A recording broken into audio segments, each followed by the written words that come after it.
इस शांति वार्ता में दुनिया बारूद के ढेर पे बैठी थी और वही होने जा रहा है जिसका दुनिया को सबसे ज्यादा डर लग रहा था। अमेरिका भिनक चुका है। ऐसा लग रहा है कि किसी ने ततैये के छत्ते में हाथ दे दिया हो। और इस शांति वार्ता के फेल हो जाने के बाद अमेरिका के राष्ट्रपति डोनाल्ड ट्रंप भी लगभग ततैया जैसे ही महसूस कर रहे होंगे, जैसे इनको किसी ने छेड़ दिया है और यही मौका चाह रहे थे कि ईरान इस पूरे शांति वार्ता में हमारी बातें ना माने और हम मिलिट्री एक्शन को दोबारा रेडी हो जाए। और अमेरिका के राष्ट्रपति डोनाल्ड ट्रंप ने यह ऐलान भी कर दिया है।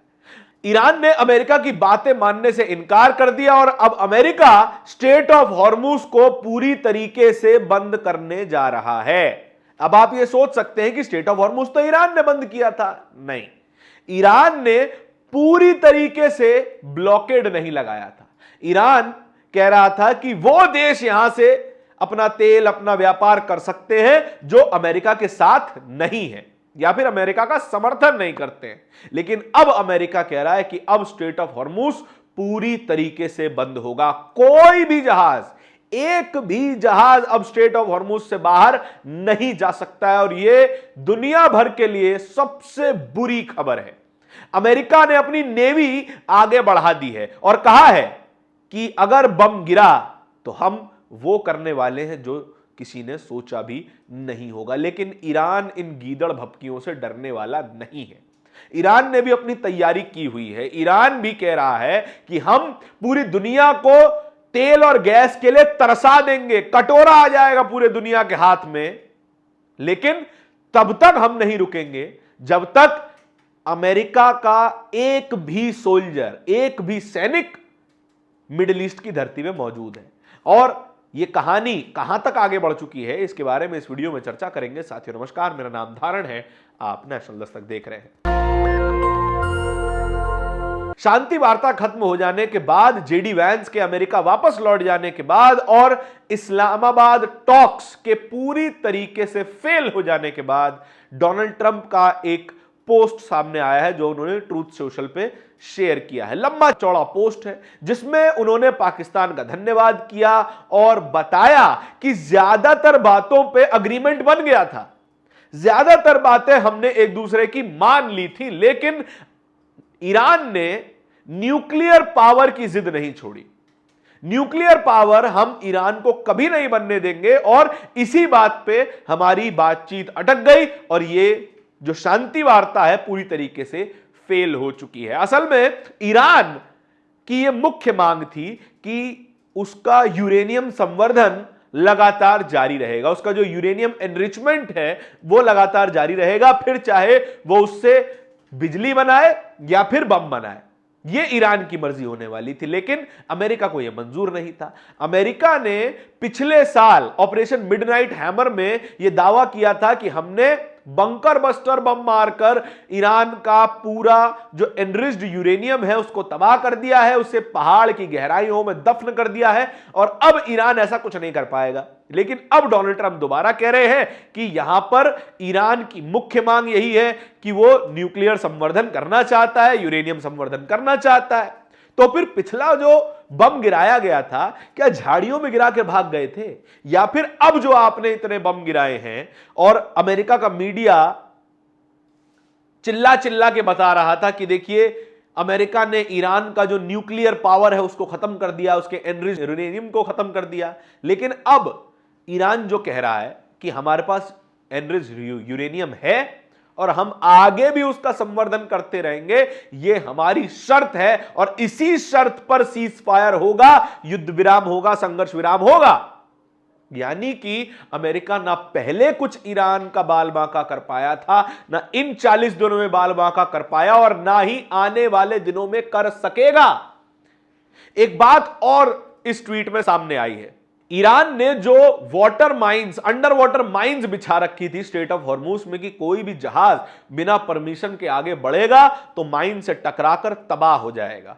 अब वो माइंस हटाने की बात अमेरिका कह रहा है कि हम माइन स्वीपर से ये तमाम अंडर वाटर माइन साफ करेंगे, स्ट्रेट ऑफ हॉर्मुज को खुलवाएंगे, और जब तक ईरान अपना कंट्रोल नहीं छोड़ देता तब तक पूरी दुनिया के कोई भी जहाज यहां से गुजर नहीं सकेंगे। इसका असर क्या पड़ा है? इसका असर पूरी दुनिया पर पड़ने वाला है, जरा ध्यान से समझिएगा।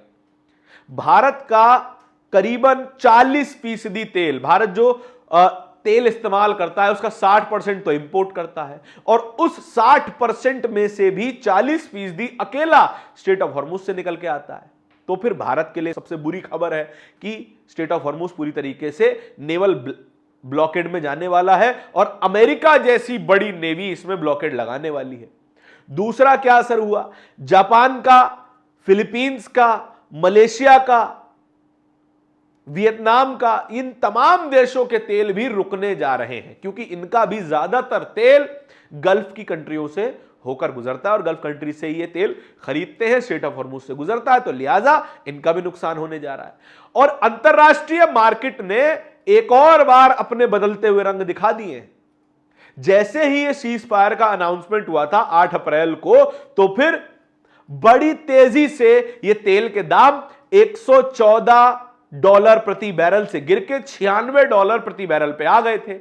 और जैसे ही डोनाल्ड ट्रंप का ये ट्वीट आया है कि जिसमें वो कह रहे हैं कि हम नेवल ब्लॉकेड लगाने जा रहे हैं स्ट्रेट ऑफ हॉर्मुज में, तो फिर कच्चे तेल के दाम 96 से सीधा $127 प्रति बैरल जा चुका है। और ये पूरी दुनिया के लिए सबसे बुरी खबर है, क्योंकि दुनिया के ज्यादातर देश ऑयल इंपोर्ट्स पर डिपेंड करते हैं। और इससे होगा क्या? हाल तो तेल निकल कर नहीं आएगा स्ट्रेट ऑफ हॉर्मुज से, दुनिया का 27% ट्रेड जो है वो तेल का रुक जाएगा, वहां से तेल निकल नहीं पाएगा। उसके अलावा जो तेल निकलेगा भी, जो दुनिया के बाकी देश बेचते हैं वो महंगा तेल बेचेंगे, $127 प्रति बैरल बेचेंगे। अब जो देश खरीदेंगे मजबूरी में वो तेल, उसे रिफाइन करके जो पेट्रोल और डीजल बनेगा वो भी महंगा हो जाएगा। और ये पेट्रोल और डीजल महंगा हुआ तो आपके आने जाने का खर्चा महंगा हो जाएगा, आपके घर तक आने वाली सब्जी, दूध, चावल, चीनी, ये तमाम चीजें महंगी हो जाएंगी। बम गिरा रहा है अमेरिका, नेवल ब्लॉकेड लगा रहा है अमेरिका, ईरान को परेशान किया अमेरिका ने, इजराइल ने, और परेशान होगा सामान्य शहरी, सामान्य नागरिक, किसी भी देश का, किसी भी देश का, जो भी देश तेल खरीदते हैं किसी और देश से। सोचिए इस तरीके की स्थिति इस पूरी दुनिया में बन चुकी है। इसीलिए हम कह रहे थे कि ये जो शांति वार्ता हो रही है वो बारूद के ढेर पर बैठकर हो रही है। अब दोबारा मिसाइलें गिरेंगी, दोबारा बम चलाए जाएंगे, और डोनाल्ड ट्रंप ने तो यह कह दिया है कि अगर इस नेवल ब्लॉकेड में ईरान की एक भी मिसाइल अमेरिका के जहाज पे गिरती है तो हम जवाब देंगे। लेकिन कैसे जवाब दोगे भैया? इन 40 दिनों के युद्ध में आपकी क्या हालत हुई है इसके बारे में भूल गए क्या? जो आपके 30 जहाज मार गिराए गए वो भूल गए क्या? और जो स्ट्रेट ऑफ हॉर्मुज में बूचड़ खाना बना रखा है ईरान ने, उसके बारे में भूल गए क्या? अगर जरा सा भी स्ट्रेट ऑफ हॉर्मुज में दाखिल होने की कोशिश की गई तो फिर आपको उड़ा दिया जाएगा, आपकी जहाजों को डुबा दिया जाएगा, जिसका एक एग्जाम्पल आज सुबह ही ईरान ने दिखा भी दिया था।